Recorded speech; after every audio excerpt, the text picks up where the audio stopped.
बिला इजाजत एक सेब खाने पर अंधी, बहरी, गूंगी और लूली लंगड़ी लड़की से शादी करवा दी गई। एक सेब खाने पर इतनी बड़ी सजा।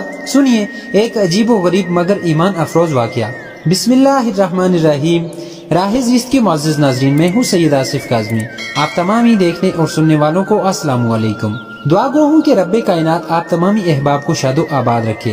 प्यारे दोस्तों, एक शख्स नहर किनारे जा रहा था और इसको भूख भी इंतहा दर्जा की लगी हुई थी, मगर फकीर बंदा था, खर्च करने के लिए पास कुछ भी नहीं था।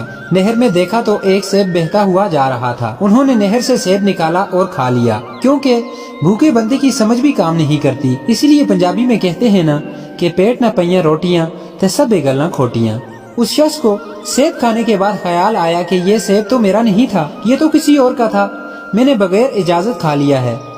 मुझे इस सेब के मालिक से या तो माफी मांगनी चाहिए या तो कीमत अदा करना चाहिए। चुनाचे जिस जानिब से नहर आ रही थी उसी जानिब उस नहर के किनारे किनारे चल दिए। आगे कुछ दूर जाने के बाद देखा कि एक बाग है जिसमें सेब के दरख्त हैं। समझ गए कि वो सेब यहाँ से गिरकर नहर में चला गया होगा। चुनाचे वो शख्स उस बाग के मालिक से मिला और कहा कि मैंने आपकी इजाजत के बगैर आपके दरख्त का सेब खा लिया है, लिहाजा आप या तो मुझे माफ कर दें या कीमत ले लें। बाग का मालिक कहने लगा, माफ तो मैं नहीं कर सकता, हाँ कीमत अदा कर दो। कहने लगे, जो भी कीमत होगी मजदूरी करके दे दूंगा।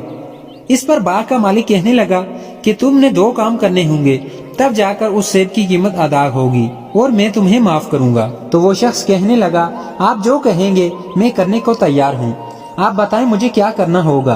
तो इस पर बाग का मालिक कहने लगा कि पहले नंबर पर आपने मेरे बाग की देखभाल करनी है और दूसरे नंबर पर मेरी एक बेटी है जो जबान से गूंगी है, आंखों से अंधी है, कानों से बहरी है, हाथ पाँव से लूली लंगड़ी है, लिहाजा तुम इसके साथ निकाह करोगे और सारी जिंदगी इसकी खिदमत करोगे, इसको खुश रखोगे। तुम्हें उस सेब की सिर्फ ये कीमत अदा करना पड़ेगी बस। ये सब सुनकर उस शख्स के तो औसान हता हो गए, फिक्र में पड़ गए कि अब करूँ तो क्या करूँ। एक सेब की कीमत ऐसे अदा करना पड़ेगी, सोचा भी न था। बहुत पछतावा हो रहा था अपने किए पर, लेकिन अब क्या पछताए हूत जब चिड़ियां चुग गईं खेत। सेब तो उन्होंने खा लिया था।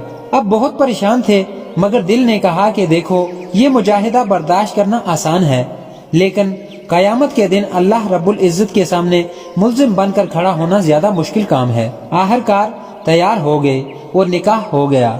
जब वो अपनी बीवी के पास कमरे में गए तो उनकी आंखें खुली की खुली रह गईं, क्योंकि वहाँ तो एक चांद का टुकड़ा, झील सी आंखें, बोलने वाली, सुनने वाली, समझने वाली, चलने फिरने वाली एक हसीनो जमील लड़की दुल्हन के जोड़े में मौजूद थी। आप घबरा कर वापस जाने लगे कि शायद मैं गलती से किसी और के कमरे में दाखिल हो गया हूँ। दरवाजे से निकलने ही लगे थे कि आवाज आई कि कहाँ जा रहे हैं। इस आवाज पर आप रुक गए। आपने घबराई लहजे में पूछा कि आप कौन हो, क्या तुम अपने बाप की एक ही बेटी हो या कोई और भी बहन है तुम्हारी? वो कहने लगी, मैं अपने बाप की इकलौती बेटी हूँ और आपकी बीवी हूँ, मेरा आपसे निकाह हुआ है। आप घबराए नहीं, आप तो मेरे शोहर हैं, करीब आ जाएं। खैर रात गुजर गई। अगले दिन ससुर से मुलाकात हुई। ससुर ने पूछा कि बताओ मेहमान को कैसा पाया? तो कहने लगे, आपने तो कुछ और ही बताया था, मगर वो तो बिल्कुल ऐसी नहीं है, वो तो बहुत दाना, बीना और खूबसूरत हैं, आपके बताए हुए हर ऐब से मबरा हैं। उन्होंने फरमाया, हाँ ये मेरी बेटी ज़ाहिरी हुस्न जमाल भी रखती है और बातनी एतबार से भी हदीस की आलमा और कुरान की हाफिजा है।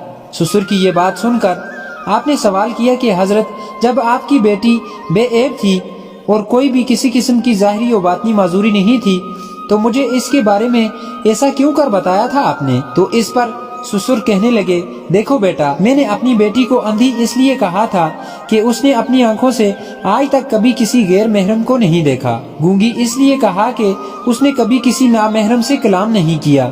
बहरी इसलिए बोला कि उसने किसी गैर महरम की आवाज को अपने कानों से नहीं सुना।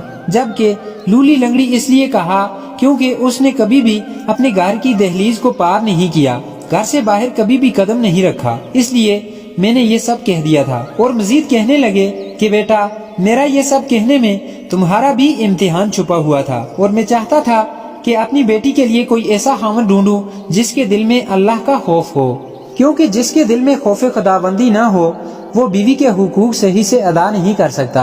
लिहाजा मेरी ख्वाहिश थी कि کوئی ایسا بندہ مل جائے جس کے دل میں خوف خدا ہو، اور جب تم نے ایک سیب کی وجہ سے معافی مانگی اور اتنی مشکل ترین شرائط کے باوجود ثابت قدم رہے، تو میں سمجھ گیا کہ اس بندے کے دل میں خوف خدا ہے، اور میں نے تم سے متاثر ہو کر اپنی بیٹی کے لیے تمہیں خامد کے طور پر تجویز کیا۔ اس کے بعد وہ دونوں میاں بیوی ساتھ رہنے لگے۔ اللہ رب العزت نے انہیں ایک بیٹا عطا کیا جس کا نام انہوں نے نعمان رکھا، اور یہ بڑے ہو کر امام اعظم امام ابو حنیفہ رحمۃ اللہ علیہ بن گئے۔ سبحان اللہ۔ اللہ پاک ہم سب کو صراط مستقیم پر چلنے والی لمبی زندگی عطا فرمائے، آمین۔